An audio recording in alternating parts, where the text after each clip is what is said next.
एक बार गौतम बुद्ध के पास एक काली सबली रंग की औरत जाती है और बोलती है, प्रभु मैं बहुत दुखी हूँ। बुद्ध कहता है, क्यों? तो वो औरत बोलती है, प्रभु मैं बदसूरत हूँ, मेरे शरीर का रंग काली है, मैं बहुत दुखी हूँ, मैं कैसे खुश रह सकती हूँ? मुझे खुश रहने का उपाय दीजिए, मेरे दुख को समाप्त कीजिए। तब भगवान बुद्ध मुस्कुराया और कहा, मैं आपको रास्ता दिखाऊंगा, मैं आपको उपाय बताऊंगा, पर मेरे एक काम है। आप जाइए और किसी ऐसे व्यक्ति को मेरे पास ले आइए जिसके जीवन में कोई दुख ना हो।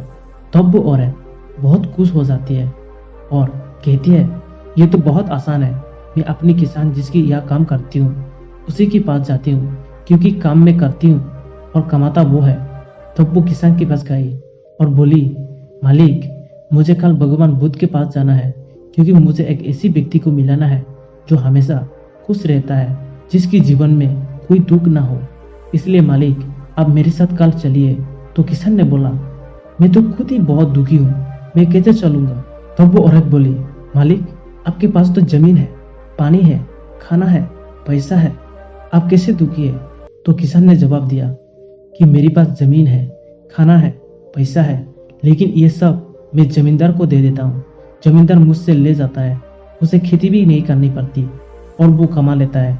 वो हमेशा ज्यादा कमाता है, वो हमेशा ज्यादा खुश रहता है, हम तो उसी के लिए काम करते हैं।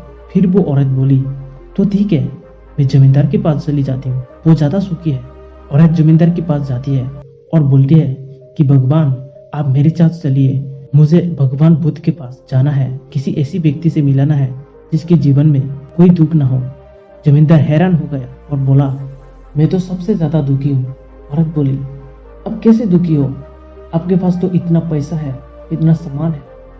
जमींदार बोला, मुझे दुख है, परेशानी है, चोरों की, लुटेरों की, ताकतों की, हर समय मुझ पे नजर रखते हैं, रात को मैं ठीक से सो नहीं पाता हूँ। औरत बोली, तो फिर कौन है सुखी व्यक्ति? जमींदार बोला, असली सुखी तो मंत्री है, वो सबसे ज्यादा सुखी है। उससे क्या करना है? वो हमें धन देते हैं, वो हमसे टैक्स लेते हैं, पैसा वसूलते हैं, आराम से राजपाट का सुख भोग रहा है। औरत बोली, तो फिर ठीक है, मैं मिनिस्टर के पास जाती हूँ। जब मंत्री के पास गई तो वहां पे भी वही जवाब मिलता है उसको। मिनिस्टर बोला, मुझ पे जनता का गुस्सा पलता है, युद्ध का परिणाम ये सब झेलना पड़ता है, इतनी तकलीफें, जो राजा कहता है वो करना पड़ता है, कोई छुट्टी नहीं मिलती, 365 दिन काम करना पड़ता है। मैं राजा के साथ जुड़ा हुआ हूँ, लेकिन सारी तकलीफ मुझे ही झेलना पड़ता है। तो वो औरत सोचती है, ओ राजा सबसे बड़ा है, राजा को कोई आदेश नहीं देता, राजा सबको आदेश देता है, तो वो सबसे सुखी होगा। इसलिए वो राजा के पास जाती है तो राजा भी उसी जवाब देता है। राजा कहता है, मैं खुद परेशान हूँ। राजा बोला, मेरे दुश्मन मेरे घर पे रहते हैं, कब कौन मुझे मार दे पता नहीं, मैं तो सो भी नहीं पाता हूँ, मैं तो इतना परेशान रहता हूँ, कहीं अकेले भी नहीं जा सकता, मेरे साथ इतने लोग जाने पड़ते हैं। कभी कभी मन करता है कि मैं भी अकेले में बाजार जाऊं, कुछ खा पी लूं, लेकिन इतने लोगों के साथ जाना पड़ता है, हर समय टेंशन में रहता हूँ। अब वो लड़की भगवान बुद्ध के पास जाती है और सारी कहानी कहती है कि ऐसा ऐसा हुआ।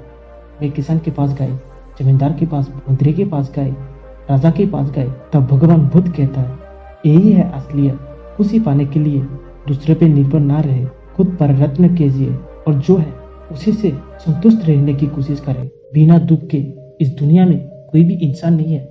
जो इंसान हमेशा शिकायत करता रहता है वो कभी खुश नहीं हो सकता, क्योंकि वो व्यक्ति रहता है जो दुख में भी सुख ढूंढ लेता है। दोस्तों आपको ये स्टोरी कैसा लगा प्लीज कमेंट में बताना। थैंक यू सो मच दोस्तों फॉर वॉचिंग।